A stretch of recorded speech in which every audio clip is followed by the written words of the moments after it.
Hello everyone, आप सभी का बहुत बहुत स्वागत है आपके इस फ्री ऑनलाइन लर्निंग प्लेटफॉर्म पे जिसका नाम है लेट्स स्टडी इंडिया। मेरा नाम अवंतिका सिंह है और आज हम एक नई टॉपिक स्टार्ट करने जा रहे हैं, डीएनए सुपर कॉइलिंग। ये फर्स्ट सेमेस्टर की यूनिट 3 का टॉपिक है, डीएनए सुपर कॉइलिंग, यानी कि डीएनए डीऑक्सीराइबोन्यूक्लिक एसिड की सुपर कॉइलिंग। अब आपको ये टर्म कहाँ से आया, सुपर कॉइलिंग क्यों बोल रहे हैं, कॉइलिंग क्यों नहीं बोल रहे हैं? देखिए, डीएनए कैसा होता है, डीएनए इटसेल्फ इज कॉइल्ड, है ना। ये कैसा होता है, खुद ही कॉइल है, एक हेलिक्स दूसरे के ऊपर क्या है, कॉइल्ड है। तो ये क्या है, पहले खुद ही कॉइल है ना, हेलिकल। किसने बताया था ये डबल हेलिकल मॉडल है? वॉटसन एंड क्रिक ने बताया था कि ये खुद ही कॉइल्ड है। इफ इट इज ये खुद ही कॉइल्ड है तो ये फिर सुपर कॉइल कैसे हो रहा है? यानी कि मान लीजिए एक डीएनए है, अगर ये सर्कुलर फॉर्म में है, suppose this is a circular DNA, ठीक है, ये एक सर्कुलर डीएनए है। अब इसके ऊपर एक और हेलिक्स होगी, एक और हेलिक्स किस फॉर्म में होगी, इस तरीके से कुछ होगी, ठीक है। अब ये खुद ही जब कॉइल्ड है, ये क्या है, रिलैक्स स्टेट में है, ये नॉर्मल स्टेट है इसकी, अब ये रिलैक्स स्टेट में है, सर्कुलर डीएनए, इसे बोलते हैं रिलैक्स। अगर ये क्या है, अगर जैसे क्या होता है, प्लास्टिड्स जो होती हैं इन केस ऑफ बैक्टीरियाज, तो ये ऐसे पाई जाती हैं। बट जब ये खुद कॉइल हो जाती हैं, अभी तो ये कॉइल्ड है, फिर एक टर्न ले लेंगी, यानी कि क्या बना लेंगी, 8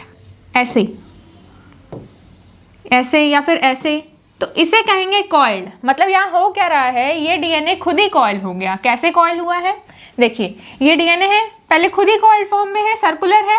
अब अगर इसको हम ऐसे रिप्रेजेंट करते हैं, यानी कि अभी ये खुद ही ऐसे है, पहले तो इसे 8 के फॉर्म में, इसको ये सुपर कॉइल स्टेट है, यानी कि अभी ये खुद ने इसने क्या बना रखा है, ग्रूव, यानी कि ये ऐसे फॉर्म में है,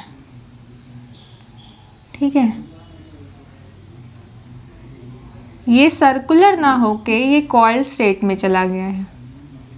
उसके बाद एक और जो डीएनए है, अभी ये जो हिस्सा है इसका पीछे का, वो इसके ऊपर खुद ही कॉइल्ड है। ये वाइट वाला मैंने बस ऐसे बेस के लिए बना रखा था, वो नहीं रहेगा। और इसके साथ क्या करेगी, रेड जो है बाइंड कर जाएगी। कुछ इस तरीके से इसका स्ट्रक्चर रहने वाला है, ठीक है। अब ये इधर भी ऐसे ही है, यानी कि खुद ही कॉइल्ड स्टेट में है। अब एक और ग्रूव, जैसे कि ये क्या है, सिंगल स्ट्रैंडेड तो होती नहीं है, कॉइल्ड होती है, तो एक और ग्रूव इसके ऊपर कॉइल्ड है, यानी कि ये कैसे है, डबल हेलिकल स्ट्रक्चर। तो अब ये इसके ऊपर एक और हेलिक्स बनेगा। अब ये इसको क्रॉस कर रहा है, इस जगह पे ये हेलिक्स जो है इसको क्रॉस कर रहा है, ठीक है। तो ये क्या है, खुद ही सुपर कॉइल्ड स्ट्रक्चर हो गया। ये क्या हो गया, ट्विस्ट कर गया, यहाँ से ट्विस्ट कर गया, यानी कि ये खुद कॉइल्ड स्ट्रक्चर था, अब ये इसके ऊपर क्या हो गया है, इस तरीके से 2 कॉइल्ड डीएनए एक के ऊपर एक चढ़ गए हैं, तो ये सुपर कॉइल्ड हो गया है। बिल्कुल ऐसे 2 स्ट्रक्चर थे, वो एक के ऊपर एक ऐसे आकर के बाइंड हो गए हैं, तो इसे क्या कह रहे हैं, सुपर कॉइलिंग। यहाँ पे ये ट्विस्ट हो गया है। ऐसे कई टर्न्स ये बना सकता है, यानी कि एक कॉइल है, ये यहाँ दूसरा कॉइल है, यहाँ तीसरा कॉइल है, इसे कहते हैं सुपर कॉइल्ड स्ट्रक्चर। तो ये ऑलरेडी कॉइल्ड होता है, फिर ये क्या करता है, उसके ऊपर भी एक बॉन्ड और बना लेता है, एक और कॉइलिंग कर लेता है, इसीलिए इसको सुपर कॉइल कहते हैं। डीएनए क्या है, न्यूक्लिक एसिड है, हर इंसान के बॉडी में प्रेजेंट होता है।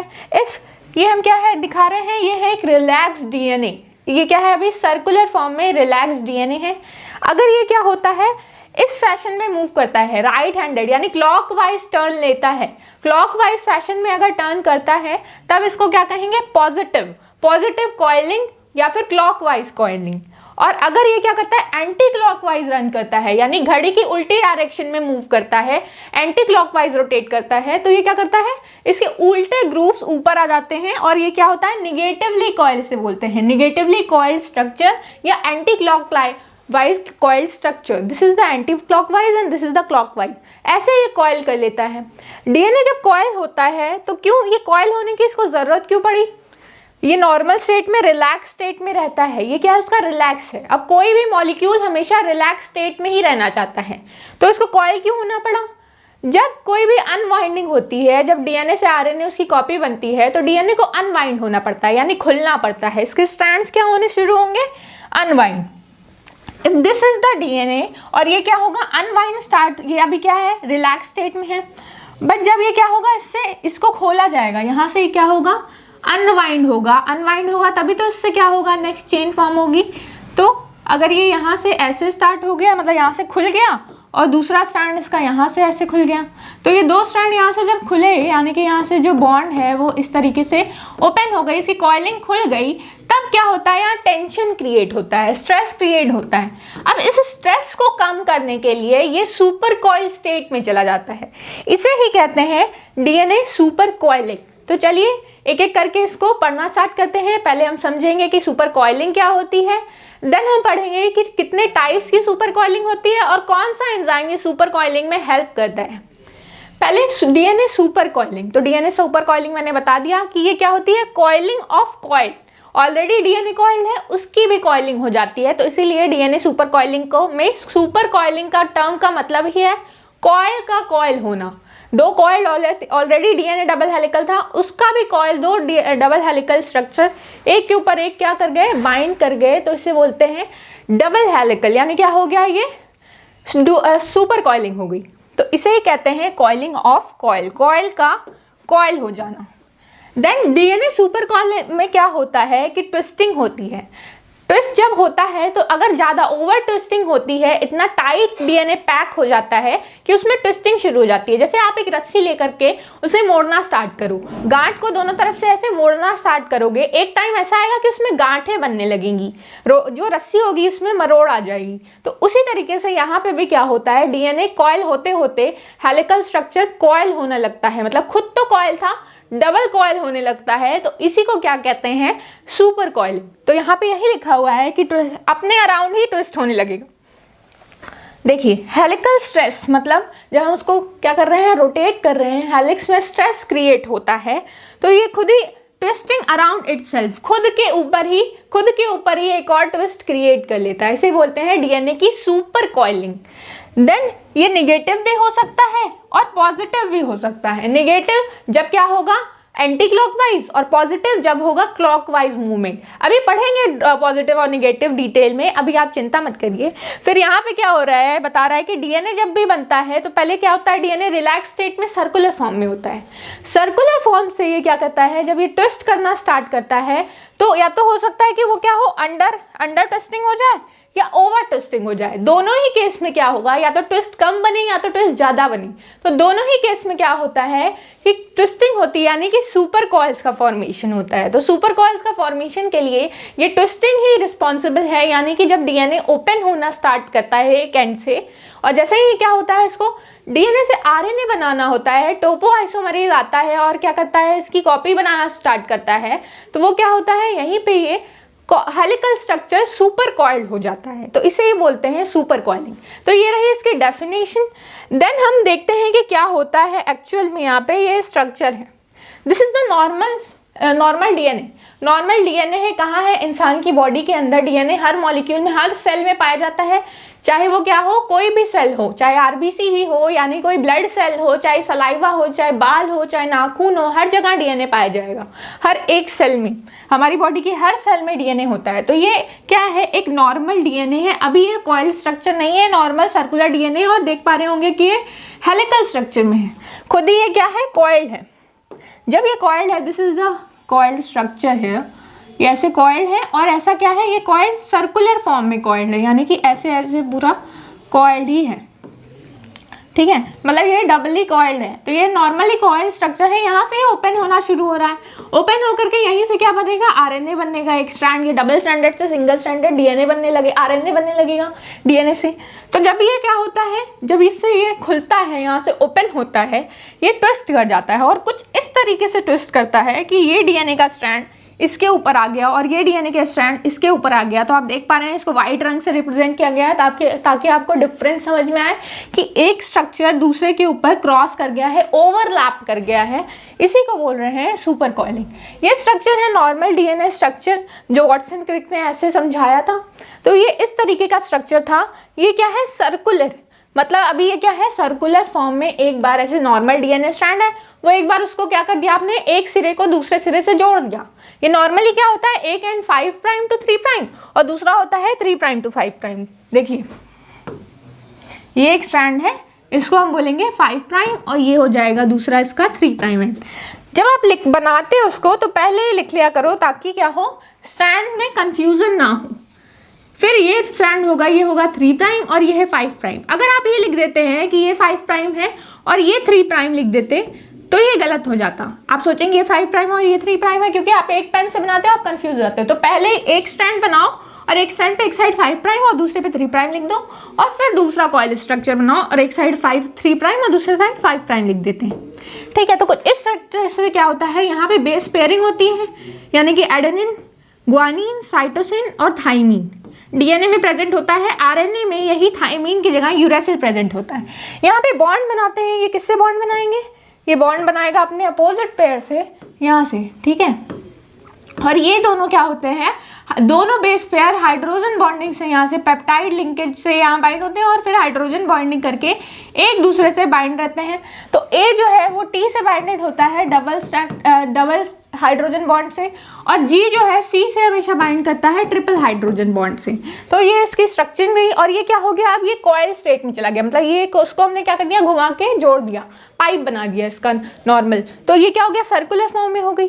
अब इसमें ट्विस्टिंग शुरू हो गई, मतलब ये क्या हो गया, एक के ऊपर एक, इसके ऊपर टर्न पे टर्न आने लगे। तो इस तरीके से क्या होता है, डबल हेलिकल कॉइल स्ट्रक्चर बना देते हैं इसको।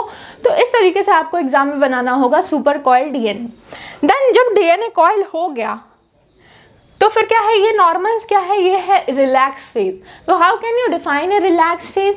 रिलैक्स फेज जो होता है, सर्कुलर डीएनए जो प्रेजेंट होता है, जब helical structure of DNA circular form में प्रेजेंट होता है, उसके ऊपर कोई टेंशन नहीं होता है, जब ये पूरा कॉइल्ड है और एक एंड दूसरे एंड से पूरी सर्कुलर फॉर्म में अटैच है, तब इस स्टेट को हम कहते हैं रिलैक्स स्टेट। ठीक है, तो हेलिकल टर्न जो है वो क्या है, एक साइड से दूसरे बेस पेयर अटैच है और हेलिकल फॉर्म में है, तो इसे बोलते हैं रिलैक्स स्टेट। अब ये स्टेट क्या है, इसी को बोल रहे हैं रिलैक्स्ड। ये क्या है, रिलैक्स फॉर्म में है, रिलैक्स स्टेट। अब जैसे ही एक साइड से ओपन होता है, यानी क्या होता है, ओवर ट्विस्टिंग, ये अंडर ट्विस्टिंग। तो जैसे ही ओवर ट्विस्टिंग होती है तो जो ग्रूव्स हैं, देखिए ये डीएनए है, डीएनए में क्या होता है, एक बनती है मेजर ग्रूव और एक होती है माइनर ग्रूव। ये देखिए ये डीएनए है, if this is a DNA, तो एक बनती है मेजर ग्रूव और एक बनती है माइनर ग्रूव। जो बड़ी होती है, जो ग्रूव बड़ी बनती है उसको बोलते हैं मेजर ग्रूव, और जो ग्रूव छोटी बनती है उसको बोलते हैं माइनर ग्रूव। तो 2 ग्रूव्स बनती हैं। जब ये क्या होता है, ट्विस्ट होने लगता है, जब क्या होता है, बिल्कुल ट्विस्टिंग ऐसी हो जाती है, जब ये स्टेट इसमें कन्वर्ट हो जाता है, ट्विस्टिंग ऐसी कॉम्प्लेक्स हो जाती है, तो ये ग्रूव्स बिल्कुल आसपास आ जाते हैं। और ग्रूव जब ये ओवर ट्विस्टिंग होती है ना, इनकी बहुत ज़्यादा ये ट्विस्टेड हो जाते हैं, कई टर्न्स इसके ऊपर आ जाते हैं, एक के ऊपर एक टर्न, एक के ऊपर एक टर्न, ऐसे टर्न कई ज़्यादा आ जाते हैं जब टर्न, तो इसे बोलते हैं ओवर ट्विस्टिंग। और जब ओवर ट्विस्टिंग होती है तो ये जो गैप बनता है ना, यानी कि ये जो मेजर ग्रूव है वो भी छोटा हो जाता है, तो सारे ग्रूव्स एक दूसरे के पास आ जाते हैं और ग्रूव्स छोटे हो जाते हैं। बट जब अंडर ट्विस्टिंग होती है, अंडर ट्विस्टिंग मतलब ज्यादा ग्रूव्स नहीं बने हैं, एक ही टर्न है या 2 ही टर्न है, तब उस केस में उसको बोलते हैं अंडर ट्विस्टिंग, यानी ज्यादा ट्विस्टिंग नहीं हुई है। और जब अंडर ट्विस्टिंग होती है तब इसी को, ये जो ग्रूव्स हैं, ये अब ग्रूव्स बड़े बड़े बनने लगते हैं। अब ग्रूव्स सारे लंबे लंबे बनेंगे, इनके बीच का डिस्टेंस ज्यादा हो जाएगा, क्योंकि अब ग्रूव्स कम है तो डिस्टेंस भी ज्यादा होगा।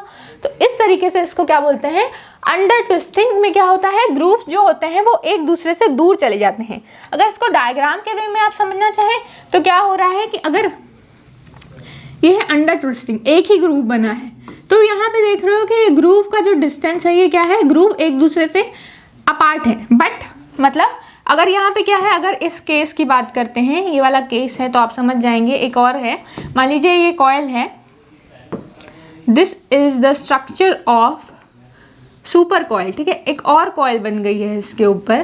तब क्या हो रहा है स्टेट में, ये क्या हो रहा है, ये जो ग्रूव्स है, ये ग्रूव्स पे ग्रूव बनाते जाएंगे, एक और ग्रूव बनेगा, इसके बाद एक और ग्रूव बनेगा, ठीक है।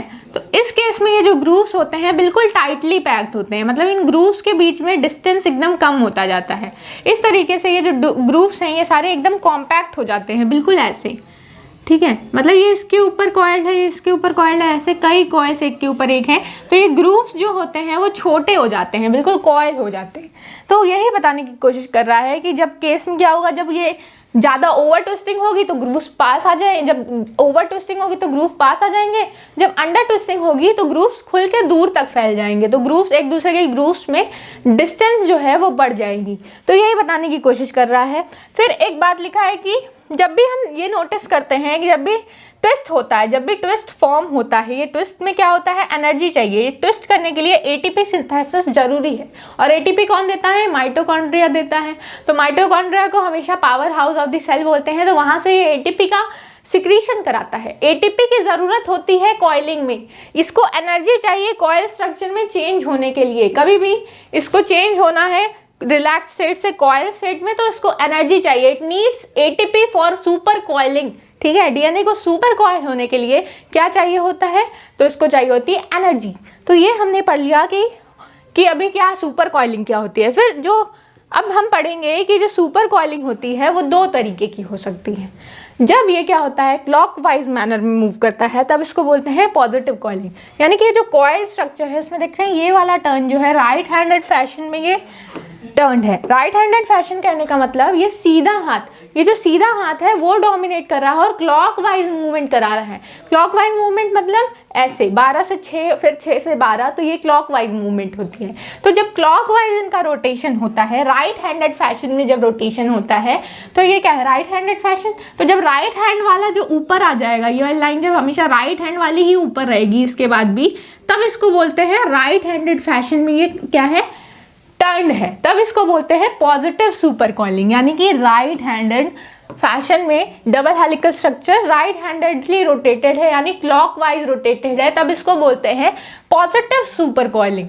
पॉजिटिव है, इसको पॉजिटिव इसलिए बोलते हैं कि उसको निगेटिव नहीं बोला, तो इसको पॉजिटिव इसलिए बोलते हैं क्योंकि जिस डायरेक्शन में डीएनए नॉर्मली कॉइल्ड होता है, यानी कि डीएनए किस डायरेक्शन में कॉइल्ड होता है, डीएनए नॉर्मल डीएनए क्या होता है, राइट हैंडेड फैशन में टर्न होता है। कुछ इस तरीके से राइट हैंडेड फैशन में नॉर्मल डीएनए मतलब जो डबल हेलिकल मॉडल है वो भी कैसा होता है, तो वो भी बिल्कुल इसी तरीके से क्या होता है, राइट हैंडेड फैशन में टर्न होता है। यानी कि ये वाली जो टर्न है वो आगे रहती है और इसके पीछे वाली से ये वाली जो टर्न है वो आगे रहती है और इसके पीछे वाला जो है वो यहाँ से रहता है। मतलब जो राइट हैंड वाला जो है, देखिए राइट हैंडेड कहने का क्या मतलब होता है ना, कि ये राइट हैंडेड फैशन में टर्न है, यानी कि ये स्ट्रक्चर कुछ इस तरीके का है।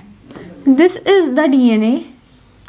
अब ये जो डीएनए है ना, अब इसका ये वाला जो हिस्सा आएगा ये पीछे से जाएगा इसके, फिर ये वाला, फिर ये हिस्सा जो है पीछे से जाएगा, मतलब ये जो अब ये वाला हिस्सा फिर ये इस साइड से आगे निकल जाएगा और ये जाएगा इसके पीछे। अब ये वाला हिस्सा जो है अब ये इधर जाएगा और फिर ये वाला इसके ऊपर आ जाएगा। तो इस तरीके से क्या हो रहा है, और ये वाला पीछे जाएगा, ठीक है। अगर आपको नहीं समझ में आ रहा है तो मैं इसको कलर करके बता देती हूँ। ये वाला हिस्सा जो है ना ये पीछे की ओर है, यहाँ पे ये पीछे है, फिर ये क्या हुआ है यहाँ पे पीछे चला गया है, यहाँ पे तो ये आगे आ गया है, यहाँ पे ये स्ट्रक्चर जो फॉर्म हो रहा है यहाँ पे ये क्या है, ऊपर की ओर। तो आप देख पा रहे हो कि ये स्ट्रक्चर हमेशा राइट हैंड फैशन में ही ऊपर आ रहा है। ये यहाँ से ऊपर आ गया, यहाँ से ऊपर आ गया, यहाँ से, और तीनों ही क्या है, राइट हैंडेड फैशन में रोटेटेड है, तब इसको बोलते हैं पॉजिटिव कॉइलिंग। और अगर ये क्या हो, लेफ्ट हैंडेड कॉइल हो, यानी क्लॉकवाइज डायरेक्शन में मूव करें, इस तरीके से ट्विस्ट करते हैं, तब इसको बोलते हैं निगेटिव कॉइलिंग। अब पॉजिटिव कॉइलिंग में कोई एनर्जी की जरूरत नहीं होती है, बाहर से हमको इसमें एनर्जी नहीं देना होता है, ठीक है। एनर्जी की रिक्वायरमेंट सुपर कॉइलिंग में कंडेंस स्टेट में ये होता है। देखिए ये हमेशा क्या होता है कि कंडेंस स्टेट में होता है। पॉजिटिव में, पॉजिटिव यूकैरियोटिक और प्रोकैरियोटिक सेल्स में नॉर्मली नहीं पाई जाती है, ऐसी कॉइलिंग नहीं होती है हमारे डीएनए के अंदर। तो हाँ, इसमें नहीं, इसमें चाहिए ATP. The ATP is required in positive, क्योंकि ये हमारे नॉर्मल सेल में नहीं पाई जाती है, तो इसको चाहिए एनर्जी। तो पॉजिटिव को हमेशा एनर्जी चाहिए होती है, ठीक है। इसको पॉजिटिव वे में अगर रोटेट कराना है तो इसको एटीपी चाहिए। ये क्या होती है, ये कंडेंस स्टेट में होती है, ये ज़्यादा कंडेंस होती है, यानी क्या है, ओवर कॉइल्ड है, तो इसका मतलब ये ज़्यादा कंडेंस होती हैं, इसका डीएनए ज़्यादा कंडेंस होता है। और इसमें क्या होता है, हेलिक्स में ये जब टाइटली बाइंड होती हैं तो इसमें राइट हैंडेड फैशन में क्लॉकवाइज मैनर में रोटेशन होता है। देन अगर हम निगेटिव कॉइलिंग की बात करते हैं तो निगेटिव कॉइलिंग कुछ इस तरीके से होती है, यानी ये वाला जो चेन है वो डोमिनेट है, मतलब निगेटिव एंटी क्लॉकवाइज मूवमेंट करा रहा है। ये वाला चेन जो आप देख रहे हो ये ऊपर है हमेशा, तो जब ये वाला चेन ऊपर है हमेशा, तो ये क्या है, एंटी क्लॉकवाइज रोटेशन कर रहा है, यानी लेफ्ट हैंडेड फैशन में ये क्या है, पाया जा रहा है। लेफ्ट हैंडेड जो डीएनए हेलिक्स है वो डोमिनेंट है, और क्या होता है, ये अपोजिट डायरेक्शन, मतलब डीएनए तो राइटली कॉइल्ड है, मतलब नॉर्मल हेलिक्स में क्या होता है, एक डीएनए के हेलिक्स में हमेशा राइट हैंडेड फैशन में मूव किया रहता है, और ये क्या करा रहा है, उस राइट हैंडेड फैशन को एक के ऊपर एक उल्टे डायरेक्शन में ले जा करके एक के ऊपर ट्विस्ट करा रहा है उल्टे डायरेक्शन में। जब ये ट्विस्ट उल्टे डायरेक्शन में कराता है तब इसको बोलते हैं negative super coiling. Negative super coiling जो टर्म आया है वो आया है लेफ्ट हैंडेड, यानी कि क्या हो रहा है, इसको नॉर्मल डीएनए के स्ट्रक्चर से उल्टे डायरेक्शन में घुमा रहा है ना, इसलिए इसको बोलते हैं negative super coiling. Normal prokaryotes और यूकैरियोट्स यानी कि जो लिविंग बीइंग्स हैं उनमें ये निगेटिव कॉइलिंग ही पाई जाती है, और इसमें कोई एटीपी का सिंथेसिस नहीं चाहिए, क्योंकि हर चीज़ हमारी बॉडी में कैसी होती है, हर चीज़, देखिए यहाँ पे बोल रहा है कि कोई भी हमें इनके नेचर को डिस्टर्ब करने के लिए पहले तो प्रोकैरियोट्स और यूकैरियोट्स दोनों में पाई जाती हैं। ये फिर क्या कहती हैं, molecules possess the required separation of DNA strand without the need of additional energy। तो अब इनमें एडिशनल एनर्जी नहीं नीड चाहिए होती है जब इनको सेपरेट करना होता है। तो ये होती है निगेटिव सुपर कॉइलिंग और पॉजिटिव सुपर कॉइलिंग। अब देखिए ये क्या हो रहा है, हमेशा ये वाला स्ट्रैंड जो है ये डोमिनेट कर रहा है, ये वाला स्ट्रैंड हमेशा ऊपर है, इसका मतलब ये एंटी क्लॉकवाइज मैनर में रोटेट कर रहा है। और इसमें जब इस नेचुरली प्रिवेलेंट होती है, मतलब इसको तोड़ना जब होता है इस प्रोसेस, मतलब इसको हमको जब अनवाइंड करना होता है, तो सेपरेशन में क्या होता है, कोई एनर्जी अलग से देनी नहीं पड़ती है। बट पीछे वाले केस में हम देख रहे थे कि वहाँ पे अलग से एनर्जी देनी पड़ रही थी पॉजिटिव वाले में, पॉजिटिव सुपर कॉइलिंग।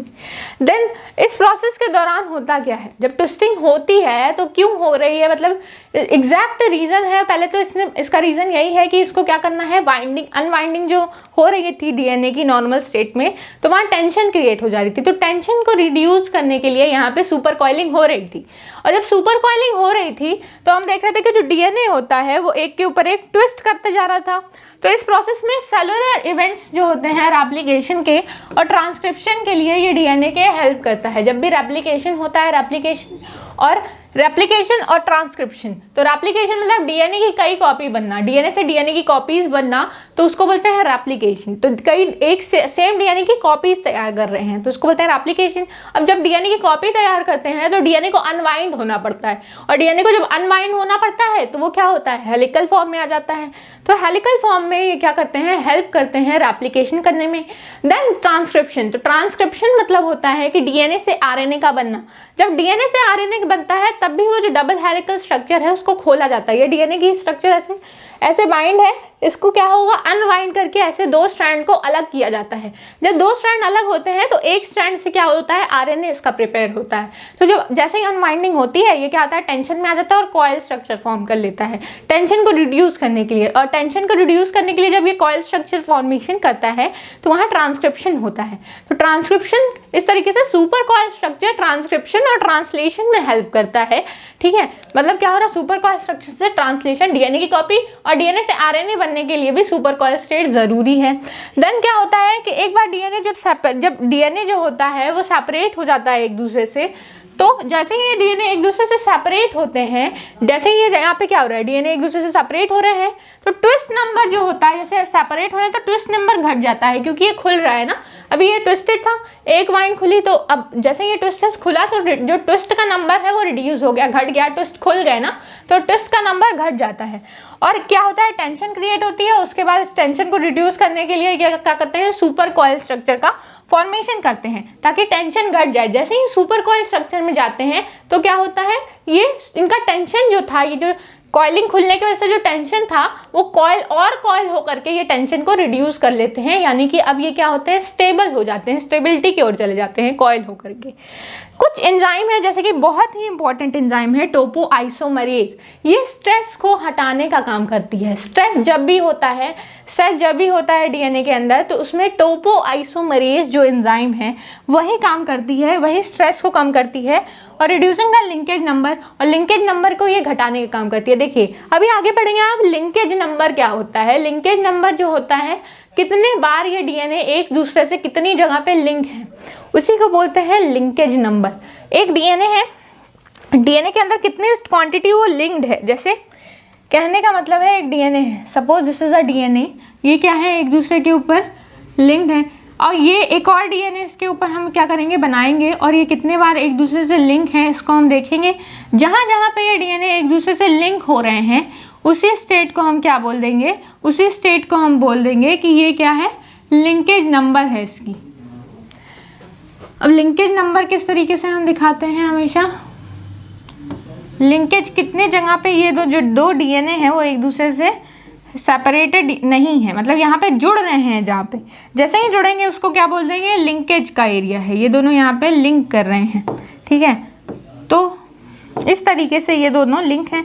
अब जगह जगह पे जहाँ जहाँ ये लिंकेज है उस जगह पे इसको बोलते हैं। अब कितने जगह लिंक है, एक जगह यहाँ लिंक हो रहा है 1, देन यहाँ पे लिंक हो रहा है 2, यहाँ लिंक हो रहा है 3, यहाँ 4, जहाँ जहाँ ये जुड़े हैं 5, 6, 7, 8, 9, ये यहाँ हो जाएगा, तो एक है 10, तो टोटल 10, यहाँ पे एक भी है 11, तो टोटल यहाँ पे इस डीएनए में 11 लिंकेज है। इसी को बोलते हैं लिंकेज नंबर, कितने बार ये लिंक्ड है। तो टोपोआइसोमरेज इसी लिंकेज नंबर को घटाने का काम करता है।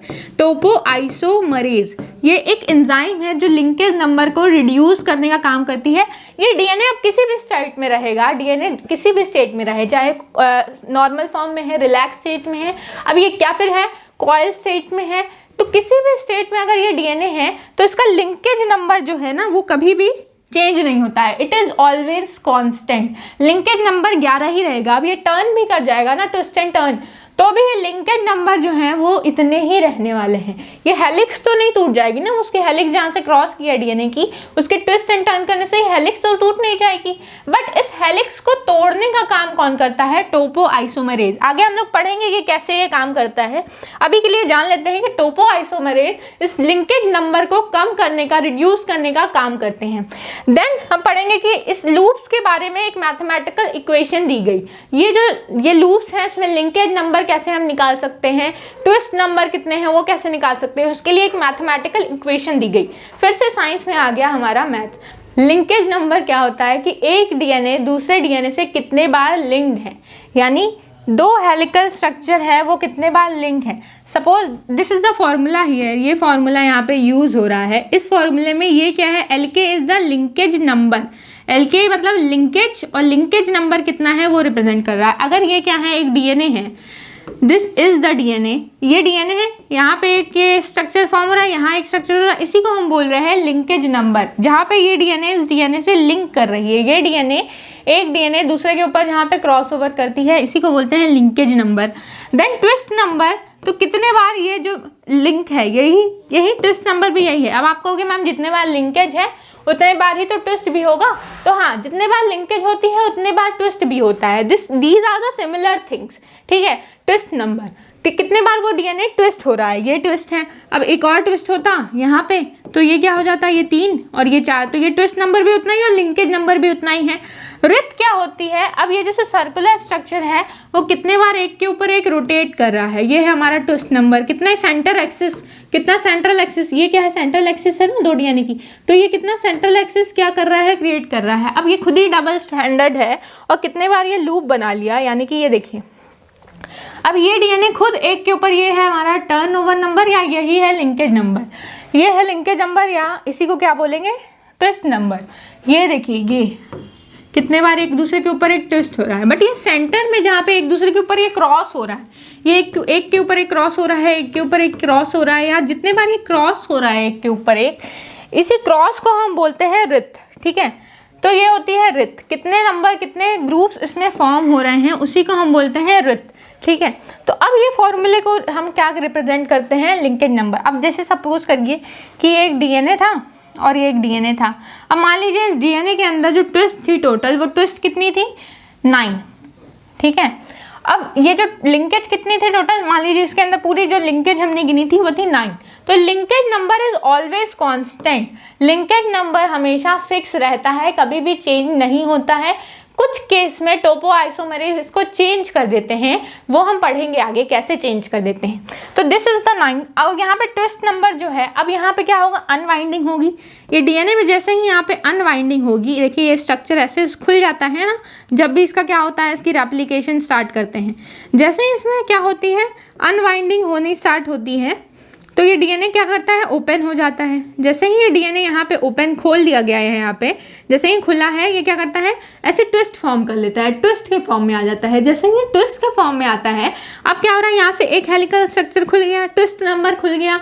बट ये मैंने कहा कि ये तो फिक्स रहेगा, तो ये क्या है, कितने बार यहाँ पे ट्विस्ट ये किया है, तो एक कम हो गया, ट्विस्ट नंबर एक कम हो गया। बट एक बार ये ट्विस्ट खुला तो ये रोटेट कर गया, तो ये जो रिथ था, रिथ कितना बन गया, ये ट्विस्ट खुलने की वजह से 1। तो दोनों को ऐड करने के बाद कितना आएगा, 1। ठीक है। अब जैसे ये राइट हैंडेड फैशन में ट्विस्ट करता है, जब भी ये राइट हैंडेड मैनर में ट्विस्ट करेगा तो रिथ नंबर क्या हो जाएगा, हमेशा +1। बट अगर ये लेफ्ट हैंडेड मैनर में ट्विस्ट करेगा तब रिथ नंबर हो जाएगी हमारी -1। ठीक है।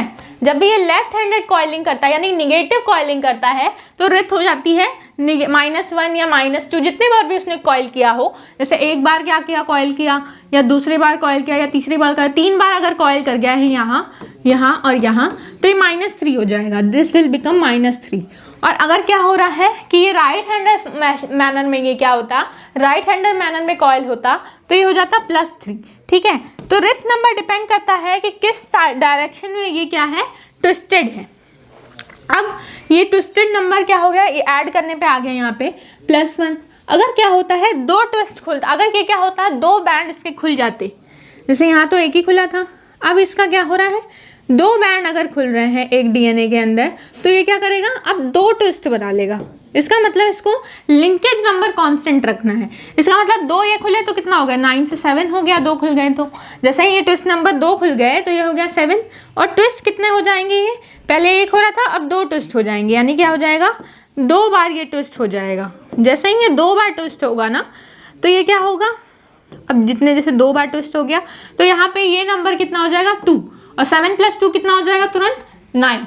तो इस तरीके से ये लिंकेज नंबर जो है हमेशा कांस्टेंट रहता है। जितना ये ट्विस्ट खुलता है उतने बार ये लिंकेज नंबर क्या करता है, जितने बार ये ट्विस्ट खुलता है उतने बार ये रिथ जो होती है और एक टर्न ले लेती है, ताकि ये नंबर जो है वो कांस्टेंट रहे। ठीक है। तो इन दोनों का सम जो होता है वो लिंकेज नंबर होता है, कितने बार ट्विस्ट और कितने बार टर्न हो रहे हैं, इन सबको मिला करके ये क्या हो रहा है, लिंकेज नंबर बनाता है। अगर यहाँ पे क्या होता है, ये निगेटिव कॉइलिंग करता, अब निगेटिव कॉइलिंग करता, अगर इस केस में हम देखते हैं कि जब निगेटिव कॉइलिंग होती है, यानी कि ये 7 था और यहाँ क्या हो जाता -2। अब -2 यानी कि लेफ्ट हैंडेड मैनर में कॉइलिंग हुई, इसका मतलब यहाँ पे कॉइलिंग जो है वो जितनी थी पहले थी जितनी, उससे क्या हो जाएगी, बढ़ जाएगी कॉइलिंग। जब कॉइलिंग बढ़ती है तब क्या होता है, कॉइलिंग बढ़ती है तो लेफ्ट हैंडेड ट्विस्टेड मैनर में कॉइलिंग होती है। जब कॉइलिंग ट्विस्ट यहाँ पे बढ़ते हैं, ट्विस्ट जो है हेलिकल्स में जो ट्विस्ट है वो बढ़ जाते हैं, तब लेफ्ट हैंडेड रोटेशन में कॉइलिंग होती है। तो इसको 9 करने के लिए यहाँ क्या हो जाएगा, 7 - 2 करेंगे तो कितना आएगा, 5, लेकिन हमको चाहिए 9। तो यहाँ पे ट्विस्ट नंबर बढ़ जाते हैं, और ट्विस्ट नंबर बढ़ेगा तो यहाँ क्या हो जाएगा, 11 जैसे ही होगा तो 11 - 2 ये क्या हो जाएगा, 9। तो इस नंबर को कांस्टेंट करने के लिए इस तरीके से कॉइलिंग होती है। ठीक है। अब हम देखते हैं आगे, जैसे यहाँ पे तो हमने पढ़ लिया कि क्या फॉर्मूला है। अब लेफ्ट यहाँ पे जब ये क्या है, देखिए राइट हैंडेड मैनर है तो +1 इसको लेते हैं। रिथ नंबर, रिथ मतलब क्या है, कितने बार ये कॉइलिंग हो रही है। अगर कॉइलिंग जो है +1 है, इसका मतलब राइट हैंडेड कॉइलिंग हुई है। अगर रिथ नंबर -1 है, इसका मतलब निगेटिव कॉइलिंग यानी एंटी क्लॉकवाइज कॉइलिंग हुई है। अब रिथ नंबर क्या है, यही चीज़ यहाँ लिखी हुई है कि एंटी क्लॉकवाइज होता है, तो इसका मतलब क्या हो गया है कि ये डीवाइंड हो गया है। रीवाइंड की जगह क्या हो गया, डीवाइंड हो गया, मतलब जो विंड्स हैं, जो ट्विस्ट थे, वो वाइंड जो थे वो खुल गए हैं। एंड डीएनए जो होता है उसकी जो रिथ होती है वो क्या होती है, डीवाइंड हो जाती है। और क्या होता है, जो TW है, TW क्या है, total writhe, TW is the total writhe, N क्या है, सॉरी TW मतलब ट्विस्ट और WR मतलब रिथ। ठीक है। तो यहाँ पे क्या हो रहा है कि कितने नंबर ऑफ ट्विस्ट हैं, तो यहाँ पे ट्विस्ट जो होती है वो क्या होती है, इसको अकम्प्लिश करने के, इसको टोटल वापस 9 बनाने के लिए उसका नंबर बढ़ जाता है, ट्विस्ट बढ़ जाती है। और ये क्या होता है, जब निगेटिव कॉइलिंग होती है तो रिथ घट जाती है, और दोनों बैलेंस करके लिंकेज नंबर कांस्टेंट रखने के लिए ऐसा काम करती हैं। यही अपोजिट केस क्या होता है हमारा, ये तो हमारा हो गया निगेटिव केस में एंटी क्लॉकवाइज, बट यहाँ क्लॉकवाइज में क्या होता है, बिल्कुल रिवर्स होता है, यानी कि ट्विस्ट नंबर जब कम होते हैं तो कॉइल्स बढ़ जाते हैं। तो बिल्कुल अपोजिट यहाँ पे क्या होता है, यानी कि रिथ बढ़ जाती है। यही रिलेशन यहाँ पे होता है, यानी क्या है कि एक बार लिख देती हूँ मैं कि क्या होता है इस केस में, यानी कि पॉजिटिव के केस में, इस केस में क्या होता है कि लिंकेज नंबर जो होता है वो तो फिक्स है। द फॉर्मूला इज एल के मतलब linkage, linkage is equal to क्या है कि कितने ट्विस्ट है प्लस कितने क्या है, कितने वो है रिथ है, तो WR, ये फॉर्मूला है। लिंकेज का नंबर मान लीजिए इस केस में 8 रखते हैं, मान लीजिए टोटल लिंकेज है 8, इसको हमको हर जगह कांस्टेंट रखना है, 8 ही लाना है। इसके लिए क्या करेंगे, वो हमेशा ही 8 रहेगा, वो जो DNA का जो लिंकेज नंबर है वो हमेशा कांस्टेंट रहता है, एक DNA के लिए वो फिक्स रहता है। तो अगर इस केस में हम क्या कर रहे हैं, एक बार क्या हो रहा है रिथ नंबर, मतलब एक बार ये कॉयल हो रहा है, और कैसे कॉयल हो रहा है देखिए, यहाँ कंफ्यूज हो जाएंगे, यहाँ लिख देती हूँ 7, तो एक बार कॉयल हो रहा है तो एक कॉइलिंग के लिए +1, 2 बार और एक कॉइलिंग होती है तो लिखते हैं +2। अब यहाँ +2 है, इसका मतलब कितने वाइंड, इसको 7 लाना है तो कितना प्लस करना होगा, इस यहाँ पे प्लस करना होगा हमको किसको, 5 को, तो 5 + 2 = 7।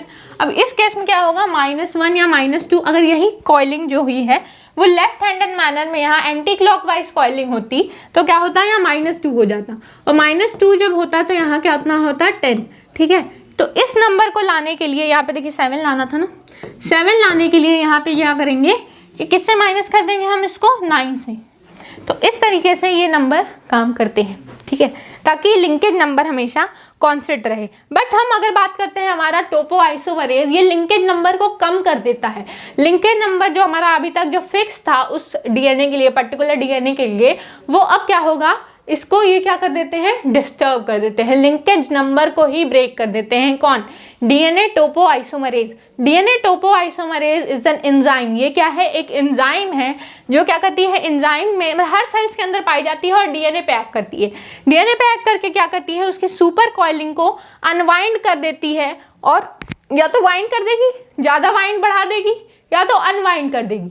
किसी भी केस में इसको लिंकेज को क्या करना है, डिस्टर्ब करना है, लिंकेज नंबर को डिस्टर्ब कर देती है। और जब ये लिंकेज नंबर को डिस्टर्ब करती है ना, कैसे करती है, या तो इंसीजर लगा देगी। इंसीजर मतलब क्या होता है, कट लगाना। इंसीजन डॉक्टर्स लगाते हैं ना बॉडी पे ऑपरेशन के दौरान, तो वही इंसीजन यहाँ पे लगाएगी, DNA को कट कर देगी। अब इंसीजन लगाती है तो वो ब्रॉन क्या होता है, DNA का बैकबोन ब्रेक हो जाता है, और जो DNA है, ये DNA है, दिस इज DNA जो होती है उसका stand, this is strands, STRAND stand. DNA का स्टैंड जो होता है एक दूसरे के ऊपर, मतलब क्या होता है, एक दूसरे के ऊपर चढ़ जाता है, या तो चढ़ जाएगा या क्या होगा, इसका घट जाएगा। अब ये डिपेंड करेगा कि अनवाइंडिंग कर रही है कि वाइंडिंग कर रही है। मतलब ये जो क्या है, इसका दोनों काम है, वाइंडिंग भी करती है, अनवाइंडिंग भी करती है।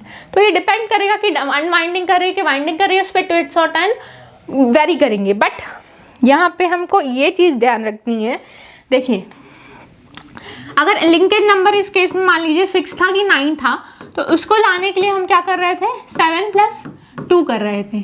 या तो लिंकेज नंबर क्या था, मतलब यहाँ पे क्या फॉर्मूला क्या था, तो फॉर्मूला था ट्विस्ट कितने हैं प्लस कितने हैं, रिथ कितनी है, रिथ मतलब ये टर्न, और ट्विस्ट मतलब ये वाली टर्न जो DNA यहाँ पे टर्न कर रहा है, ये है हमारी ट्विस्ट, ठीक है। तो ये ट्विस्ट जो है, इसको इन दोनों को ऐड करने के लिए ये नंबर कांस्टेंट था। अगर राइट है तो ये प्लस, अगर क्या है लेफ्ट हैंडेड मैनर में कॉइलिंग है तो इसको हम क्या कर देते थे, माइनस। अब ये माइनस लाने के लिए इसको हम कांस्टेंट रख देते हैं। बट इसी केस में क्या होता है, अब इस केस में क्या हो जा रहा है, चेंज ला दे रहे हैं, यानी कि ये जो 9 था उसको हम क्या कर दे रहे हैं, 7 कर दे रहे हैं, 7 हो जा रहा है। अब यहाँ पे क्या करता है, ये इस नंबर को नहीं छेड़ता है, इसको कर देगा 0। इस नंबर को नहीं छेड़ रहा है, ये क्या कर रहा है, रिथ मतलब ये जो सुपर कॉइल है उसको ब्रेक कर रहा था। मैंने बताया ना, या तो अनवाइंडिंग कर देता है, तो ये सुपर कॉइल की अनवाइंडिंग कर दिया और ये क्या हो गया, वापस से हेलिकल हो गया, इसको हेलिकल बना दिया इसने। तो अब ये इसने खोल दिया, इसको क्या कर दिया, गायब कर दिया। तो ये जो नंबर होता है, इसी को ये होता है एक्चुअल लिंकेज नंबर, जो टोपोआइसोमरेज क्रिएट करता है। एक्चुअल में जो हमको 9 मिल रहा था, this 9 is not linkage number, this is linkage not, ठीक है, ये होती है लिंकेज नॉट। और यही हमको जो डिफरेंस मिलता है, इसी को बोलते हैं डेल्टा एल।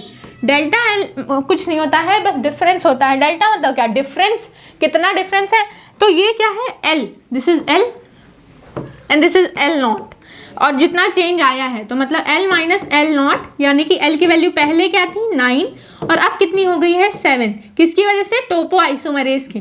तो इसमें जो डिफरेंस आया है 9 माइनस 7 कितना हो जाएगा, तो 9 माइनस 7 2, तो ये हमारा डेल्टा L की वैल्यू है, ठीक है।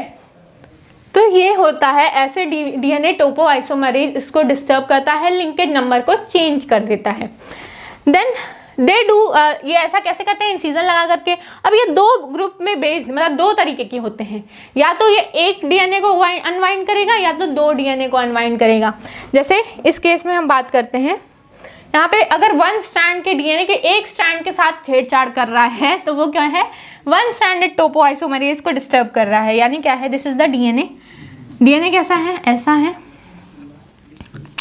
ये कैसा है, कुछ इस तरीके से सर्कुलर स्ट्रक्चर है, ठीक है। जैसे ही ये सर्कुलर स्ट्रक्चर के ऊपर एक और डीएनए क्या है, वाइंड करता है, तो ये क्या हो जाता है, डबल हेलिकल। अब ये डबल हेलिकल बॉन्ड को कौन ब्रेक करने आ रहा था, तो टोपोआइसोमरेज इसको डिस्टर्ब करने आ रहा था। तो टोपोआइसोमरेज जब एक बॉन्ड की क्लीवेज करे, दिस इज द टोपोआइसोमरेज। ये क्या है, एक एंजाइम है जिसका नाम क्या है, टोपोआइसोमरेज। टोपोआइसोमरेज टोपोआइसोमरेज क्या करेगी, इसको क्लीव करने आएगी जब ये एक बॉन्ड को बस छेड़ती है, मतलब बस एक बॉन्ड की ब्रेकेज करेगी, ठीक है। तो ये क्या होगा, यहाँ पे इंसिजन कट लगाएगी। जैसे ही यहाँ पे इंसिजन कट लगाएगी ये बॉन्ड हो जाएगा ब्रेक। अब ये जब एक ही स्ट्रैंड को डिस्टर्ब कर पाए, यहाँ से एक इंसिजन लगा दिया, यहाँ से इंसिजन लगा दिया, यहाँ से इंसिजन लगा दिया, जब एक ही बॉन्ड में इंसिजन लगा पाती है तब इसको बोलते हैं वन स्ट्रैंडेड को डिस्टर्ब कर सके। बट अगर जो होती है टोपोआइसोमरेज जो दोनों स्ट्रैंड पे काम करती है, जो दोनों में क्लीवेज करा सकती है, उसको हम क्या बोलेंगे, उसको बोलेंगे टोपोआइसोमरेज सेकेंड। ये है टोपोआइसोमरेज फर्स्ट जो बस एक बॉन्ड को क्लीव करा पाए, और जो ये क्या है टोपोआइसोमरेज सेकेंड जो इसको भी यहाँ से क्लीव करा सके और ब्लू वाले यानी दूसरे स्ट्रैंड को भी ब्रेक करा सके, इस स्ट्रैंड को भी क्लीव करा सके तो इस स्ट्रैंड को भी क्लीव करा सके। यहाँ क्लीवेज करा पा रही है तो यहाँ पे भी क्या करे, बॉन्ड को ब्रेक कर सके। यानी कि क्या हो रहा है, ये दोनों बॉन्ड को दोनों ही को ब्रेक कर पाती है, तब इसको बोलते हैं, क्या बोलते हैं इसको बोलते हैं टोपोआइसोमरेज सेकेंड। जब दोनों स्ट्रैंड्स को क्या करे, ब्रेक कराए तो टोपोआइसोमरेज सेकेंड, और जब एक ही को क्लीव कराती है तब उसको बोलते हैं टोपोआइसोमरेज फर्स्ट। तो ये है टोपोआइसोमरेज फर्स्ट। इसमें बेसिक डिफरेंस क्या है कि इसमें एटीपी इंडिपेंडेंट है। टोपोआइसोमरेज फर्स्ट को एक ही बॉन्ड तोड़ रहा है, इसको कम मेहनत करनी है ना, तो ऐसे याद कर लो, इसको कम मेहनत करनी है तो इसको एटीपी नहीं चाहिए, तो ये एटीपी इंडिपेंडेंट होती है, इसको एटीपी नहीं चाहिए। बट एक एक्सेप्शन है जो एक एक्सेप्शन ऐसा है टोपोआइसोमरेज का जो क्या करता है, एक्सेप्शन क्रिएट करता है। यानी कि एक है रिवर्स गायरेज। ये क्या करती है, इसको एटीपी की जरूरत होती है, ऑल्दो ये एक ही बॉन्ड पे एक्ट करता है, एक ही बॉन्ड को क्लीव कर पाता है, यानी एक ही स्ट्रैंड को क्लीव कर पाता है, बट एक स्ट्रैंड की क्लीव करने के बाद भी इसको एटीपी की जरूरत होती है, तो एक्सेप्शन है रिवर्स गायरेज, ठीक है। देन मतलब गा के इरेज कर रहा है, इसलिए गायरेज नाम है, और ये एक्सेप्शन है। देन मैकेनिज्म हमारा क्या है कि जो बैंड है उसमें एक स्ट्रैंड को जब ब्रेक करता है तब उसमें क्या होता है कि ये क्या करता है, हेल्प करता है। और एक स्ट्रैंड कब ब्रेक होता है, एक स्ट्रैंड तभी ब्रेक होता है जब हम या तो डीएनए की रेप्लिकेशन कर रहे होते हैं या डीएनए की ट्रांसक्रिप्शन कर रहे होते हैं। तो हमारे बॉडी में ज़्यादातर ट्रांसक्रिप्शन डीएनए से बनता है, या क्या होता है उससे या तो ट्रांसक्रिप्शन बन रहा है या तो क्या हो रहा है, रेप्लिकेशन, डीएनए की कॉपीज तैयार हो रही है, या डीएनए से आरएनए होता है। कभी कभी क्रोमोसोम्स में भी क्या होते हैं, दो डॉटर सेल्स बनाने के लिए क्रोमोसोम्स यानी सेल डिवीजन में इसकी जरूरत पड़ती है, तो सेल डिवीजन में दोनों बॉन्ड का ब्रेक होता है, यानी हम इसको टोपोआइसोमरेज सेकेंड में एग्जाम्पल पढ़ेंगे। तो यहाँ पे क्या है कि ये रेप्लिकेशन और ट्रांसक्रिप्शन, जैसे क्या होता है ना कि ये डीएनए है, दिस इज द डीएनए। अब ये क्या होगा, ये डीएनए खुलता है। अब डीएनए खुल के यहाँ पे बीच में क्या होता है ना, ये अनवाइंड होता है। अब डीएनए का एक पोर्शन जब यहाँ से क्या होता है, अनवाइंड होना स्टार्ट होता है, तो ये अनवाइंड यहाँ से होता है और ये बनाता है यहाँ से, ये क्या हुआ, ये एक बॉन्ड को ब्रेक कर देगा, यानी यहाँ से जो बाइंडिंग हुई थी ऐसे टर्न लिया था, दूसरा वाला ऐसे था ना, तो इसको इसने क्या किया, ब्रेक कर दिया, और ये ब्रेक करा के इसको यहाँ पे क्या होता है, लाइगेज एंजाइम को इससे जोड़ देता है। बट इस वाले बॉन्ड में कोई चेंज नहीं आया। तो जब एक बॉन्ड से अब यहाँ से बनना स्टार्ट होगा आरएनए जब इससे आरएनए बनने लगेगा तो यहाँ पे एक बॉन्ड के बस ब्रेकेज की, या फिर यहीं से एक और डीएनए की कॉपी बनने लगेगी, यानी रेप्लिकेशन होने लगेगा, तो एक ही स्ट्रैंड छेड़ा जा रहा है। इसका मतलब ये क्या है, टोपोआइसोमरेज फर्स्ट, इसको एटीपी नहीं चाहिए। देन दूसरा है हमारा टोपोआइसोमरेज सेकेंड, इसको एटीपी चाहिए। ये दो बॉन्ड को तोड़ रहा है ना, दो स्ट्रैंड को तोड़ रहा है, बॉन्डिंग स्ट्रैंड दो जब स्ट्रैंड को ब्रेक कर रहा होता है, दोनों स्ट्रैंड को क्या करता है, डिस्टर्ब करता है, तो इसको एटीपी की जरूरत होती है, तो इसको बोलते हैं टोपोआइसोमरेज सेकेंड। और यह कहाँ काम आता है, ये क्रोमोसोम फॉर्मेशन में काम आता है, क्रोमोसोम कंडेंसेशन में काम आता है। क्रोमोसोम जब कंडेंस होते हैं एक के ऊपर एक, क्रोमोसोम के ऊपर जब कंडेंस होने लगता है, डीएनए बाइंड होने लगता है, कई सारे डीएनए होते हैं ना क्रोमोसोम के ऊपर बाइंडेड, तब यहाँ पे ये क्या होता है, यहाँ पे कौन काम आता है, टोपोआइसोमरेज सेकेंड। और एक सेल से जब डॉटर सेल्स का फॉर्मेशन होता है सेल डिवीजन के दौरान, जब डॉटर सेल बनती है ना सेल डिवीजन के दौरान, 2 सेल या 4 सेल डिपेंडिंग अपॉन की माइटोसिस हो रहा है कि मियोसिस, तो वहाँ पे जो डबल स्टैंडर्ड को जो है डिस्टर्ब कौन करता है, तो वहाँ पे टोपोआइसोमरेज ये काम करता है। यानी टोपोआइसोमरेज जो है वो इंपॉर्टेंट एंजाइम है। ये कहाँ कहाँ काम आ रही हैं, ये काम कर रही है, यानी super coiling is very important replication के लिए, ट्रांसक्रिप्शन के लिए, डॉटर सेल्स के क्रोमोसोमल फॉर्मेशन के लिए, साथ साथ क्रोमोसोम्स की क्या कर रही है, क्रोमोसोम्स का फॉर्मेशन करने के लिए ये काम आते हैं। इसी के साथ आपका ये टॉपिक खत्म होता है, मिलते हैं नेक्स्ट टॉपिक के साथ। टिल देन पढ़ाई करते रहिए। Thank you very much.